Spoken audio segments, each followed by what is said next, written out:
الہامی کتابوں میں سرکش لوگوں کے اور سرکش حکمرانوں کے جو واقعات ہیں، ان میں عموماً وہ کچھ ایسی باتیں کرتے ہیں یا ایسے کام کرتے ہیں کہ جس پر ان پر عذاب آیا تھا۔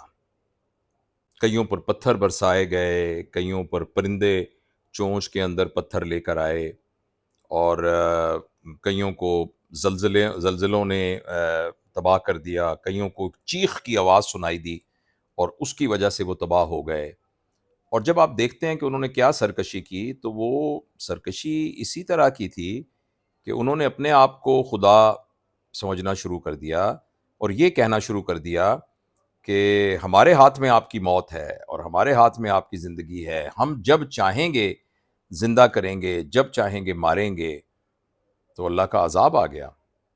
آج کل آپ ٹی وی پہ دیکھ لیں، بہت سی پریس کانفرنسیں آپ کو ایسی لگتی ہیں کہ جس میں یہی والے فکرے بولے جا رہے ہیں۔ تو میں تو یہ سوچ رہا ہوں کہ وہ کیا محرک ہیں جس سے ٹریگر ہوتی ہے ڈیوائن کی وہ والی صفت جس میں اس طرح کا عذاب جو ہے وہ اترتا ہے۔ ناحق بچوں کو مارنا، ناحق لوگوں کے اوپر بغیر کسی آبجیکٹو کے ظلم اور قتل و غارت کرنا۔ تو میں یہ سوچتا ہوں کہ وہ کب وہ لمحہ آتا ہے کہ جب وہ ٹریگر ہوتا ہے جس سے اس طریقے سے عذاب اترتا ہے۔